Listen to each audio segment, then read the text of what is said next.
stuff.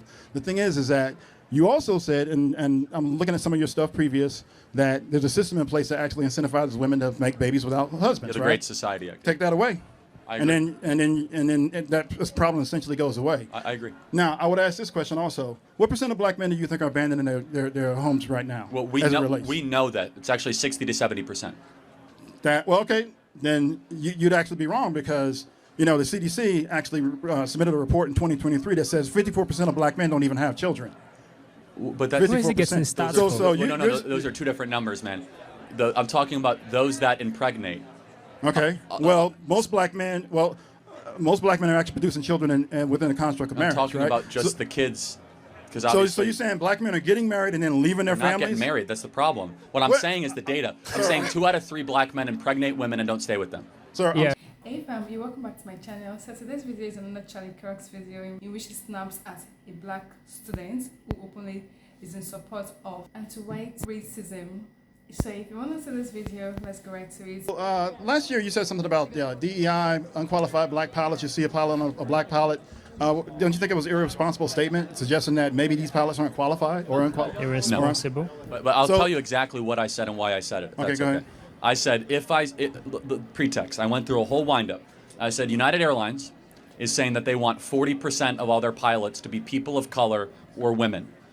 We have learned that we have relaxed standards anytime that we try to reach racial quotas. Anytime we reach racial quotas, we relax the standards. Standards for air traffic control, professors, or college admissions. Therefore, when it comes to pilots or surgeons, if I see somebody who is black, as I said on the show, I'm going to hope that person is qualified. That's what I said, which of course is legitimate because they're begging the question, we're not hiring based on merit anymore. We're hiring based on race.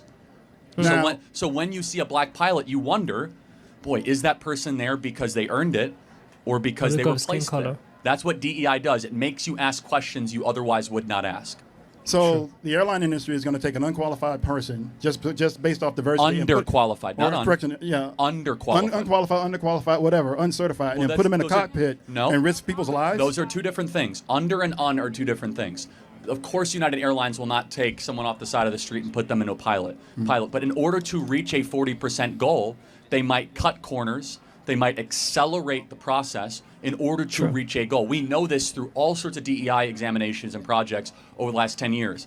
You have to choose in life. Either excellence or racial quotas will end up being the most important. And both cannot simultaneously exist. It's never happened before. Okay, so when we talk about DEI, well, who benefits the most? Because black people really don't. It's only like maybe 3 to 4% of black people actually benefit from those programs. So who benefits the most? I'm not sure your question. I mean, theoretically, if 40% of all pilots end up being black people or people of color. But that's not. I actually looked it up. It's only like maybe about 6% of pilots their are black. goal is 40%, right? That's the point. It's like that's actually a great point. So they wanted to go from 6% to 40%. And so you have to wonder, boy, you go from 6% to 40%, there's going to be a relaxing of standards. Okay, I guess the way let me see if I can rephrase this. So essentially when you talk about DEI, affirmative action, or anything to that effect. I'm against all of it, yeah. Okay, yeah, and that would be fine. The thing is that now it's actually, referenced as a slur against, essentially if you see a black person in a position or, minority or whatever, the assumption is that person is not qualified when literally, and, you have to be qualified in order to even to get in that position. Well, so let's take college admissions. So this is a great example. At Harvard, we learned because of new revealed documents that black students were having test scores that were 30 to 35% lower than their white counterparts. Okay. And so, therefore, if you saw a black kid at Harvard, it's a fact that they were not having the same test standards as their white counterparts. Still doesn't matter. The kid has to he's got to get through the classes, do the tests, do all the research. Well, they actually drop out at a greater rate, too. But the point being is just the idea that they were there, number one, took a spot from an otherwise qualified individual that might be white.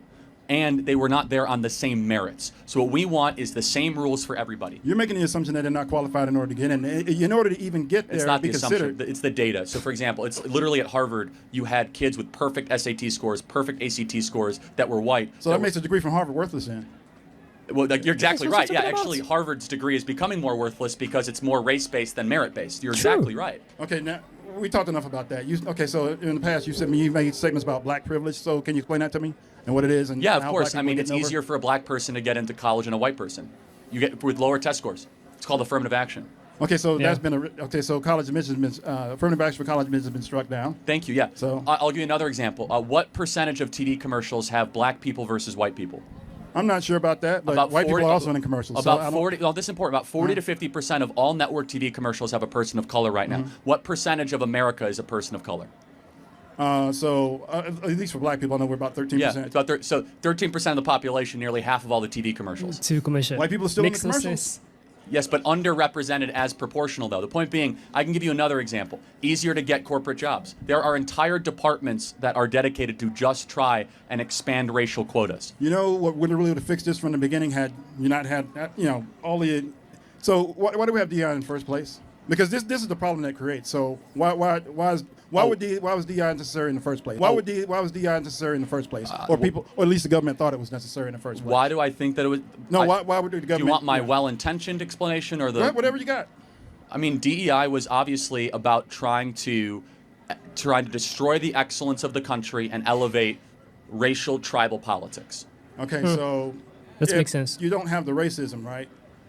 And then you'll need that program. So you eradicate the racism, and that eliminates the need for any kind of program. No, but if you have excellence, you're going to find the that best. tries to take people and put them in place because they're minorities. You want the best in everything. So let me just ask a final question, okay? If you were about to board a United Airlines flight from Tallahassee to Atlanta, and you find out the airline pilot says, "Hey, everybody, I'm a pilot. I was hired because of diversity. Let's have a great flight." Would that make you feel good or not so good? No, but I know he's still got to be won't qualified in bother order to to. fly that aircraft. But he said, "I was hired because of diversity," and you're like, You still got to meet the standards in order to get into the cockpit. well, again, we know because air traffic controllers and many others, they relax those standards. When you have a surgeon, You're saying that, but look, you're not. It does not make sense. It's irresponsible. Not only to say that, but to actually put unqualified people in risk lives. But we know that's actually happening every day, and that's why it doesn't make sense. But racial quotas end up mattering more than excellence. When I go in for surgery, I want my surgeon to be the best surgeon, and here's where we can I would agree. agree with that, We yes. want a merit-based society, not a race-based society. I say we should have started that way from the beginning, but at any rate, then the last thing, I don't want to hog the mic, but I'll just say That's this fine.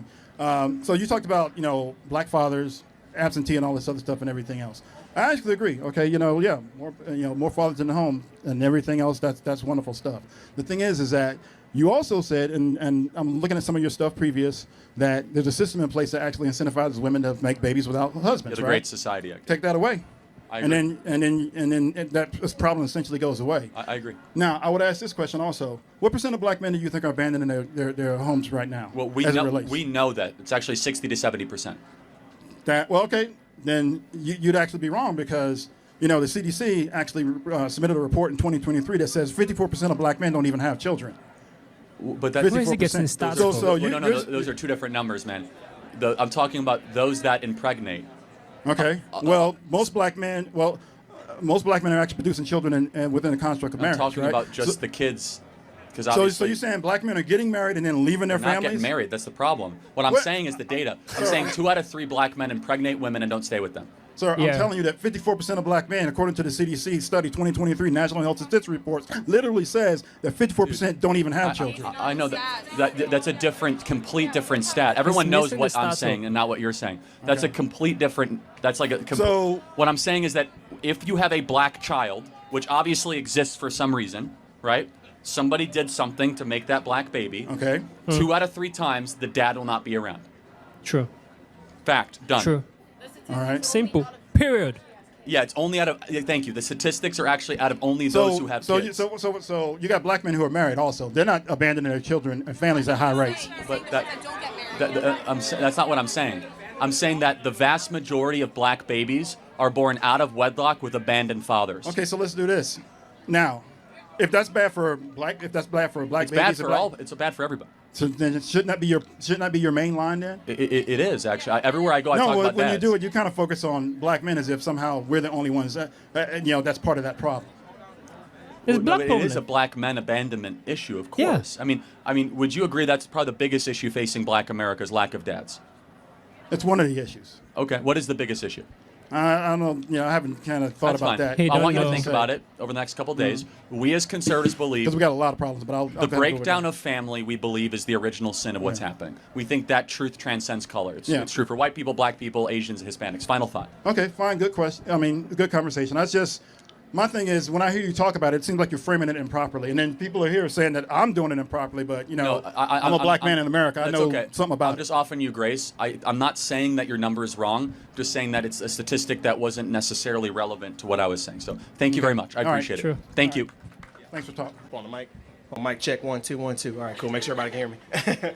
What's going on, man? Doing all right. Welcome to Knoxville. I'm up here for one purpose. My buddy is a friend of yours. He lives up in White Pine, and he wants me to have this discussion with you because me and him had this discussion this weekend. What are your thoughts about reparations for black people specifically, and like black Americans specifically? What is your Very much against. Very much against. Can I ask why? Well, first and foremost, I don't believe that we should ever pay monetary damages to people where nothing bad happened to them just because they are related to a group of people where something bad happened to them. Okay. True. So Because it separates the idea, let me just finish, and then I'll throw it back to you. Absolutely. Our justice system, when properly understood, is about individuals receiving justice, not tribes or groups receiving justice. Okay.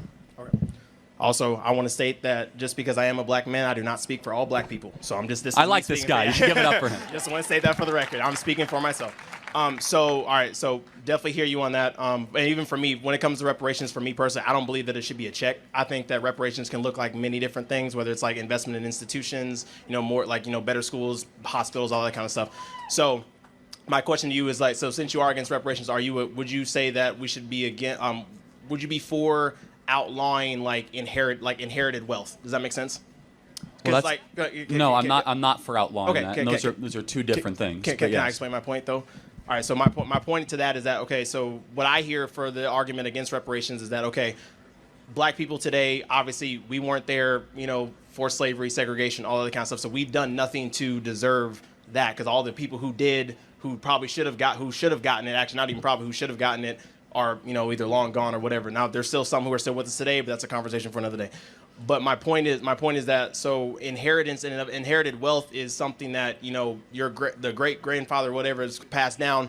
Homeboy who is here today did nothing to deserve that multi-billion-dollar business, but he gets it because of his bloodline. Correct? Is that how it? Yeah, that's exactly. how inheritance works, right? Yeah, no, like Bronny James is going to get $1 billion. Right. Yeah. Oh, I mean, yeah. Sorry. Great example. So what I'm saying is that I guess what I'm trying to say is that I believe that reparations in and of itself, one, I don't think that the argument is formed right, and two, I believe that it's kind of a reverse inheritance, if that makes sense, where it's yes, black people's, like me personally, yes, I did not have to suffer through Jim Crow, slavery, or whatever, but all those choices that were made in those times have gotten necessarily me to where I'm at now. Got it. So let me tell you where we have a difference of opinion. Okay, absolutely. Okay? Yes, So we as it's amazing. conservatives tend to underemphasize this idea of many legacies of suffering. Whereas people on the left, not saying you're on the left, but the other perspective. Definitely not. No, for sure. But that's fine. No, that's fine. Let's just say the other side of the argument tend to emphasize that you are stuck because of something that happened to you many generations prior. We believe, absent very unique circumstances in the United States of America, that is almost never true. For example, we think every individual should be judged by their own actions, their own character, and their agency. Now, let's play this out, though. You're acting as if, not you, but let's say the argument, because you're coming after this in a great way, there's been no money sent Black America the last 60 years. We have spent over $25 trillion on Black America in 60 years, and Black America's poorer than before we started. We're talking about Medicaid, food stamps, we're talking about schools, public housing. The issue is not the amount of money. The issue has instead been a couple things. Number one, it's been the downfall of the Black family. And unfortunately, yes, I agree with that. Yeah, the more money we've spent on this, we've seen the downfall of the Black family. Just some numbers super quick. Is that in 1964, right before the passage of the Civil Rights Act, 75% of Black youth had a dad around. Now it's 25%. So only 25%. So 1 in 4 kids have a dad around. Black dads are no longer a big part of young kids' life. It's a very big problem that has huge ramifications. Then finally, on the reparations argument, that comes into just more concrete questions. Where do you draw the line? Who defines it? And also, why would you tax, for example, somebody like me? My ancestors fought on the Union side of the Civil War, so I got to go pay more money, even though my ancestors did the right thing. No offense if you guys fought for the Confederacy. That's not trying to, drum up any, it's all good. We're all Americans now. I'm not. Why should I have to then go pay for something that my ancestors did correctly? Finally, it's like, how do you prove it? Like, this is not your argument, but it's a hilarious contradiction. The very same people who tell you that voter ID is racist want all of a sudden Black America to prove that they're the descendants of slaves 7 generations ago. Like, let me go get my paperwork together. I thought it's racist to ask people for their paperwork. Anyway, the whole thing's crazy. But here's the more important thing that I think we can agree on. Okay. That we should have a opportunity colorblind compact. We need to have school choice in this country so kids can go to better schools and have more mobility. Number 2, reconstitute the Black family. And finally, this is one that you might agree on because you're not a liberal, is that we need to no longer import foreigners that are going to undercut the wages of workers of all races, especially Black Americans. I agree. And so what we've done is we imported Nicaraguans and Guatemalans to come take low-wage labor, and we didn't want to pay our own Americans those jobs. So final thoughts on those points.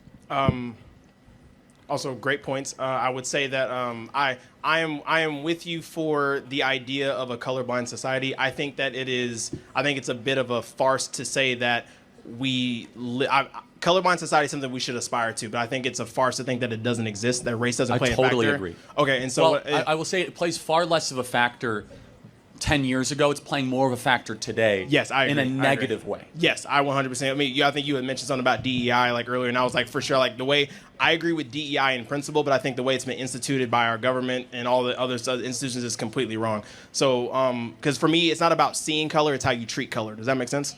Everyone's going to see color. And yeah, exactly. You're right. Yeah, and so it's an ideal that is admirable, being colorblind. Right. The problem with what we were promised with the Civil Rights Act, we were promised a colorblind society. We now have a color-obsessed society. True. And it's a breakdown of that promise. Instead, the country I grew up in, at least, was like, yeah, you're Black, but it doesn't matter. It's not the most important thing. Instead, it's, are you a good person? How do you act? How do you treat other people? Are you a Christian? Like, what is your worldview? I want to get back to that. Of course, we're still going to see differences, but I want to de-emphasize them to a place where we look at each other as fellow human beings and fellow American citizens. Thank you so much, man. Absolutely not. Appreciate it. Thank you. Hey, can I get a hat from my buddy? Absolutely. Can I get a hat from my buddy? Appreciate it. I'll get you too, right? Thank you, man. Can I shake your hand, man? Appreciate you. Right? So when segregation ended, right, Black people, or when slavery ended, actually, Black people were just forced wherever, right? So they had nowhere to go. And then there was laws put in place to put them into prison, and after... Okay. It's okay. No. What's your name? Calm down. Guys, what's your name? Jackson. It takes a lot of courage to come up here. Yeah, no, Let's just take a deep breath. I'm not here to pick on you. No, and I I appreciate it. together. No, it's okay. I knew this can be very intimidating getting into a crowd like this, so just take a deep breath.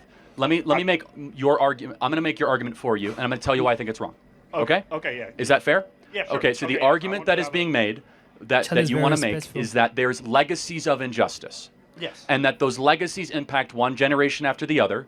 And when those things get handed down, you have what is a system or a systemic issue that isn't just isolated in 2024. So the argument that you're making is that what happened in 1954 does impact 2024 of decade after decade after decade. Let me tell you my response to that. Of course, there is some truth to that. However, every culture, every person in this audience can point to issues that families or generations prior had that we're able to overcome. So the question is, why is it that Black America is one of the only populations, that and Native American populations, that have not been able to overcome such evil, horrors, and injustices? Here's my perspective, and I want to hear what you have to say, is that the number one way to keep people out of poverty, lower the crime rate, and have a better society is whether or not you have a mom and a dad around. Would we agree that's an ideal? Yeah? Cool. Yeah. And so what happened in 1964 is that 25% of Black youth were raised by a single mom. Today, it's nearly 75%, about 70%. So that means that 1 in 4 Black kids will have a father around. Only 1 in 4. That's the number one issue happening in the country, and it's not because of systemic racism. I'd like to hear what you have to say about that. Okay, so I think I misjudged you at first. Like when you brought up the 1350 stat, I had like just assumed that it was like inherently like eugenics based kind of, you know. So, and that's where mine came from. Like I think we are on the same page that like we know what the problem is, and that's what I mean. Like No, the and education. thank you for saying that, because I think we actually have a lot more in common in this country than the media would ever No, believe. definitely, right? And like what my point was, I was trying to say is, I don't think that we're doing enough to help these black communities catch up. Where, as like they're underfunded and they're not, and they're over policed, and there's just these factors that are contributing to, like you said, these single parent households. Yeah, like so we're not going to agree on this. This is where we'll disagree, and that's okay. I have more of a view of Thomas Sowell on this, where he believes it's far more about culture, values, and worldview than stuff and over-policing. I believe there's not enough police in black neighborhoods. You're going to disagree with that. Let's not even get into it, okay? But I think we can ask a question, and I want your opinion. Why is it that the single motherhood rate in black America went from 25% to 75% 70%. over 50 years, where America did become less racist? why did it? Yeah, so what caused black America to go from one of the strongest nuclear family communities in the country to now the weakest by far? I can't answer your No, question. that's okay. No, that's great. And again, it's hard to get up and have these conversations. Here's my opinion. My opinion is that, yes, there was some social welfare that subsidized single motherhood, which means it's easier to get cash from the government if you say you are single than if you are married. I think we can agree that's stupid. That shouldn't happen, right? But I would love your perspective on this. Do you think in black culture, getting married and staying with one woman for your entire life is elevated and celebrated? No, not at all. I think that's the problem. I think the problem stems from a lack of education. I think these communities don't have. I don't think a lot of them have the proper education or learning from previous to realize what will lead them to a more successful future. I think that if we funded more education in these systems, then these men wouldn't be so focused We've on tried that stuff already. like gang violence to Yeah, get protection or money or you have a other great stuff like that, and then end up in prison and then end up with their child having a single mother. Fair enough. So Sorry, I didn't. no, it's that great. well. So there's a lot of examples that there's some merit to your argument, but it's more about the quality of education than the amount of money we spend on it. Yeah. Such as, that's why I'm a big proponent of school choice and educational vouchers and opposing the teacher unions. But the core is this, is that the number one predictor for a kid of any skin color, black, white, Asian, Hispanic, is whether or not dad is around. Right. And I look, as an outsider, albeit, at current black culture, right? From the athletes to the rap music to the music, I don't see the nuclear family elevated. Nor is it an internal black cultural expectation. Now, I will ask some of the white individuals here in this audience, okay? If you guys got pregnant and all of a sudden you didn't even know who the father was around, how would your parents react? Not great, right? Yes? Unfortunately, in black America, this is kind of accepted. Would you agree? I can't say. I grew up around a lot of white people, so I can't All right, say. okay. Like, Well, so, but it is a fact that it is sure. accepted, Yeah, right? so that's the problem. The just saying, problem I is don't that know. it's a It's not an cultural issue. norm that has then turned into the cycle of poverty. The cycle of poverty can break very quickly if fathers stayed with the women they impregnate. But most of these fathers aren't just leaving. A large majority of these fathers are ending up in prison. Like Okay, this is good point. Why do you go to prison? because you commit Commits crimes. crime. Okay, because yeah. the prison system has been targeted against minorities. Again, we're not going to for- agree here, Right, and that's we're not. okay. Yeah. There's actually under-enforced laws when it comes where there's, for example, only half of murders in Chicago get solved. Right, but are that they mean- all black people though? Almost all of them, yeah. Like 80, Well, 80 if they're not solved, how do we know that they're black people? Well, because it's a black victim in a black neighborhood by a black gang. So it's So- like you can assume at a great approximation that in the west side of Chicago, 50% of the murders in Chicago that go unsolved are all black people. not all. dead in No, black. I said 85%. But we don't know who the perp is. But again, if you have a black victim at 2 a.m. in a black neighborhood, it's reasonable to say that it was a black on black crime. 90% of murders after 2 a.m. in Chicago are black on black crimes. I'm from Chicago. Right. I happen to know it. So- right. But so- no, but like half of all murders in Chicago are unsolved, that means half of all murderers are walking free. So we have an under enforcement of laws. We have the ladies here in this audience should know this. You know that there's over 600,000 rape kits in this country that have not even been opened or tested, which means that there are women who say that they've been raped and their kits are not even put in the system. There are probably hundreds of thousands of rapists that walk free in this country. Yeah, no, our system is No, totally what I'm saying, though, terrible. that's an under enforcement of laws, though. Yeah, because our system is terrible. No, I know, but you said we have an over enforcement. I don't think we have enough people in jail. You don't think we have enough people? No, like I said, Yeah. half of all murderers walk free. We don't even know who they are. Okay, but True, makes sense. Okay, and I sure, whatever. But I'm talking. I don't think that I don't think that black people are as more than 50% of exonerations from prison are black people. Like, a black person is more likely than any other race to be tried for a crime that they did not commit, and then to be released from prison for a crime that they did not commit. That's not totally true. Let's pretend that it is. It's because they're in front of the justice system more because of the high crime. But let's try to find some agreement. I'm talking percentages of exonerations. Like, they're No, it's because they're in the system more, though. It's because you have more cases. But anyway, let's pretend that's true. Let's pretend the system's totally racist. Actually, there's more white people in the system because white people make up No, for sure. 70%. So you're just incorrect there, right? Like you're doing to me. But they don't commit as many crimes. Okay, so let's be cordial. Let's be cordial. You're not being, so let's calm down a little bit, okay? You're not being. Am I being sweet to this guy? Okay, right, but all right. Let me ask you one question in closing, though. If you could say to Black America, here is more money, more stuff, more housing, or more fathers, which one would you choose? more funding. I don't think because fathers. This I guy's not think listening that to you need to anything solve the Charlie's problem saying. from the bottom. I don't think you can just plant a bunch of fathers in and they're going to stay there. Like you said, they're just going to like in the culture. It's not part of the culture, so they would just leave. It's a hypothetical, meaning if the fathers were to stay. Were to stay? Yeah. Okay, yeah, sure. If I just knew for 100% fact that they were going to stay. No, sure. we have agreement. So during the BLM stuff 4 years ago, did we hear anything from the national BLM leaders or anybody about black dads staying around with women they impregnate? Did anyone mention that? No. Why?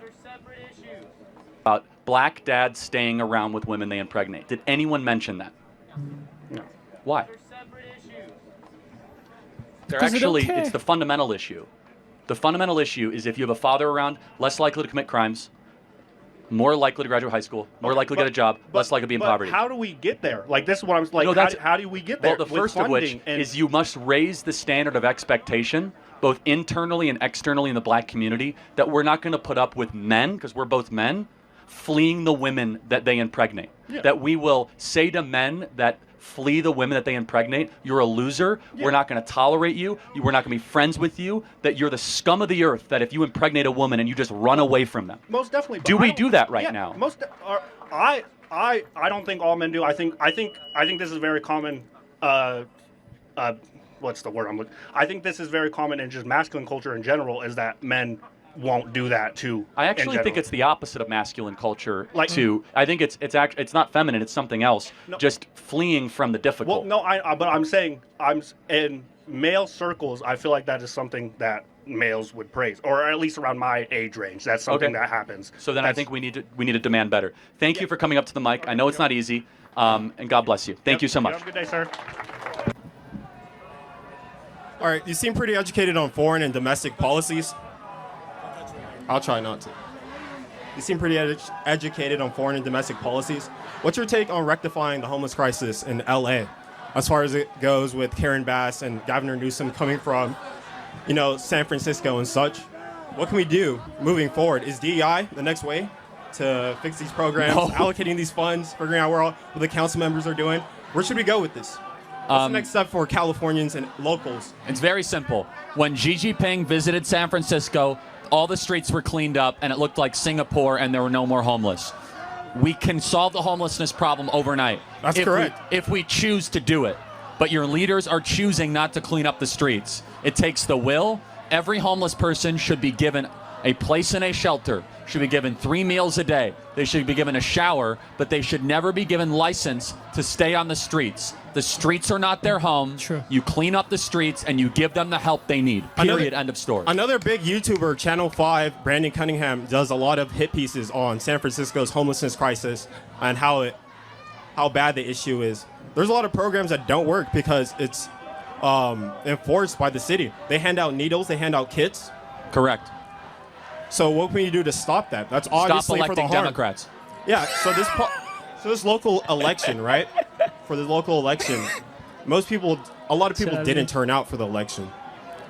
How can we increase the voter turnout to change those? I mean, it's as insofar that people want to keep on living in this hellscape, then you will. Yeah. But you do not have to have the homelessness problem. You do not have to have the crime problem. It is a casualty of choice. It is a choice to have the streets the way they are. And as long as people don't show up, I guess they don't care enough. Hey, we had a conversation earlier, one by make one. it quick because I don't like to do repeats. But Well, absolutely. Well, I'm talking about a different topic this time. You made some interesting points. You made some interesting points about the crime statistics in the African American community. You think crime and poverty are intrinsically linked?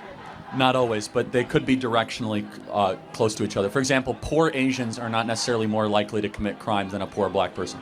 Okay. Do you think there's systematic functions in place that prevent African Americans from moving upward? No, does not exist. You don't think so? No. You don't think they've ever enforced any policies or any actions? Maybe 40 or 50 years ago, but nothing in our lifetime, not even close. I would say in our lifetime, right? Within our That's a big deal, though, our last right? 20 decades, our last 2 decades, right?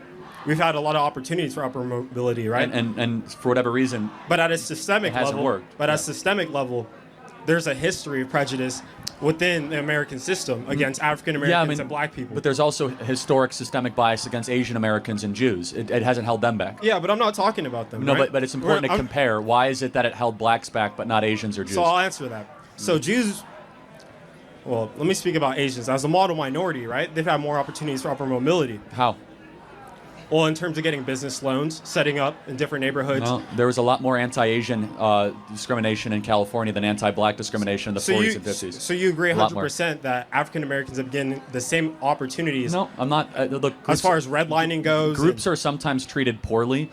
Whether or not you're able to overcome that is the question. Number two. So treated poorly doesn't cover it. I have a couple things. I have a couple lines right here. So treated poorly doesn't cover it. I have a couple things. I have a couple lines right here. So we have the Tulsa massacre of 1921, right? Yeah, where African Americans established a black. Ago. Well, they established a Black Wall Street, right? And that was taken down. We have the Black Panthers. How does that impact in San Francisco? How does that impact you? I'm saying there's a history. I'm trying to establish a link here. No, but I think, again, that you're trained to do this in the college. It has no bearing on whether or not you can make good decisions or not. Well, right? College has no impetus on my thinking. This is No, organic. I know, but I reject the whole premise. You are not a creature or a victim of what happened 104 years ago. You're your own being with your own agency, your own ability to make decisions of right or wrong. And I agree to not subscribing to a victim mentality and taking accountability for your actions. I don't think any of that plays into your current status. You don't think so at all? No. Can you list more reasons as to why? Yeah, the number one problem with Black America is the fact that dads are not around. Not the fact that and that's enforced by the government. No, it's not. I would say on an individual basis, there's different programs that stop. Two out of three black youth did not have a dad around. Yeah, there's a crack epidemic. CIA moved crack into the hood. We went into different hoods in Los Angeles community. Yeah, but you have to still choose to do drugs. Thank so, you. like, the point is you're a victim of your choices, not your circumstances. That's what makes us conservatives different. I think you're removing culpability from people, but I agree with the accountability and we the believe circumstance. choices are what determine what you're in, not what's around you. Yeah, so, your choices inform your environment and your outcomes. I agree with that. Yeah, so then if people choose to do crack cocaine and therefore your kids don't have a dad around, that's your own choice. If you choose to commit crimes and you're in prison, that's your own choice. Yeah, but no other community has had this problem. Why is Black America have this problem? I think there's a direct link between the prison industrial complex and incarceration. Well, but how does one get to prison? And the profiling African Americans. Well, hold on. But first of all, it's not a profiling when it comes to that. Blacks are far more likely to commit crimes than any other group associated. It's like 3 to 4 times more likely. It's not even close. So how is that profiling? Well, I'm not here to debate numbers because I don't have the numbers with It's me. okay. When you get home, you can look at it. Black Americans are 13% of the population. They commit 55% of the violent crime. A statistic I've heard before. Right. Again, I don't have the numbers It's to fine. counter You can it. independently fact check it later. I don't anticipate you to have it off the top of your head. But why is that? I don't have a direct answer. I know. That's what I want you to think about it. And I'm not going to put you on the spot. Here's our answer. It's easy and tempting to say systemic racism, redlining, right? All that. Or you could say, maybe it's because dads aren't around, because dads being with their with their equivalent others or spouses is not a value in the black community anymore. It's acceptable to have men impregnate women and flee. True. It's not a cultural I expectation. think our cultural expectation is for African Americans to stand with their families and increase, because there's a lot of evidence that shows when two parents are present in a household, they have a higher chance of their children succeeding. I agree. Then why and doesn't moving that happen? upward. So why don't black dads stay around? I think that's a progression in our community. I think that's a progression. But Now, why is I'm that saying happening? that the reason that we're here is there's a lot of factors that led us to this point. I don't but it's a decision that a black man can make. He's impregnated a woman, so he's not in jail. So he's like a free citizen. Why not stay with that woman and start a family? And I'd say for the most part, 66% of the time we're moving in that direction. It's getting worse, not better, actually. The single fatherhood rate is getting worse in black America. It was 25% in 1965. It was 50% in 1980. It's 75% in certain cities now. It's beyond comprehension. It's like the worst of the industrialized world. And there's only one explanation. It's that it's not a cultural value in black America right now. I think we have to disagree. I think it is a cultural value moving forward, and I think But it then has why been is a it cultural happening? value. And I think post-civil rights movements, especially during the civil rights movement, that was a major impetus. That was a major focus of the black community, and that's how we got through that But movement. you know, It's black through that America, structure and that family you know, black unit. America's actually gotten poorer since the Civil Rights Act. Well, yes, I understand Why? that. I don't have an answer for that. It's okay. Think about it. And I'm Is not it saying it's time one to or the say other, that? but the Civil Rights Act is revered as this amazing thing. But black America is actually poorer, more likely to commit crimes, in more poverty than it was before the Civil Rights Act. There's a lot of explanations. Thomas Sowell's written entire books about this. And I've read on Thomas Sowell. Good. And I want you to keep reading Thomas Sowell because he'll push your boundaries and he's phenomenal. Here's our belief system. The most important thing is dads in the home. If you do not have two parents around, everything falls apart. It's not about government checks or welfare. It's the nuclear family. The nuclear family is a guarantor more than anything else that a kid is going And to. I 100% agree with that. Great. So we have to figure out then, it's a riddle. I think I know the answer. Why so many black youth do not have dads around. I personally think the answer is more convoluted than that. I think it's a bit muddled. I think going forward, there's going to be an upward progression in that area. I have to look at the numbers, and I'll come back to you with some better statistics. No worries. Thank you very much. Thanks for your good-hearted question. Interesting, and it got really heated because Charlie actually has very good points. The money is actually very important, yes, but having a father around a child is priceless because it actually gives and shapes early stage, the beginning of the child. A father being around the child is very, very, very important and it's so priceless. Yes, regardless of not having the money, it's very important to have money, have the resources to take care of the kids, to nurture the kids, but as well, the parents should be around. And yes, I agree also that the percentage rate of abandonment after pregnancy has actually increased. According to Charlie, he believes in the black, the percentage rate has increased, irrespective of color now. If a man gets you pregnant, it's not really a necessity. It's not like, it won't tie him down. If he doesn't have any emotions, if he doesn't have a feeling towards the woman, he won't be tied down, especially if it's just a fling. Before being pregnant, you need to be sure of the next step. Some things happen out of our control, yes, but sometimes we can also be in control of that. We need to plan ahead and know what we want for our future. And yeah, and some men actually flee from being in the marriage or in the family out of commitment. Some people actually fear commitment. Commitment is actually a big thing for so many people. Some people cannot commit. So and when kids start coming in, they start being scared and they feel a kind of like, they have this kind of fear that of the unknown. What if that, and what if this? So I just feel a lady can also not be committed to the children, not just the men, irrespective of the gender. Now, I'm not trying to be biased here as a feminist or something. No, the men, yes, some of them actually abandon the ladies halfway. Once they hear lady is pregnant, that's the end of the relationship. They just move on, or the baby is born. They don't cater for the child. If a man cares and loves his family, he would look for the means to cater for his family without absconding and abandoning his family. That's just the key points a lady to can actually abandon a family to go and start a brand new life. Some people, it's just the individuality. We humans are very we are different. So a woman can also abandon her family, leave her husband, her kids, and abscond. The man can also do the same. So it's just for the two people involved in the relationship to understand that, okay, I want this, and when the child comes, they should be committed to training and bringing the child and giving all that is required in nurturing the child. That's my own take on that. There's actually no aim in pointing any finger at anyone. We need to all take full responsibility for our action. Taking full responsibility is very key in everything we do. You can't start a process and abandon it halfway. That is our society of now, which is devastating. What's your own take about this? Oh my god, it's so sad and devastating to know that the guy on white doesn't know the difference between qualified and unqualified. You can't decide to pick someone because you prefer the black. Your qualification should speak for you, irrespective of whether you are black or whether you are white. So that would determine if you are the best for a particular role or for a particular job. It's so sad to know that the high rate of crime in the world is majorly caused by the black. Yes, the white also commit crime, but where you see a high number of black people around, there must be a high number of security also around to make sure the community is safe and everything is how it's meant to be. This was so interesting to watch, so interesting, so it got really heated, and if I tell you I didn't enjoy it, I'm kidding you. Alright, I've come to the end of this video. If you love this video, do give this video a thumbs up, like and subscribe, share your thoughts in the comment section, and I'll see you in the next round. See ya! Mwah.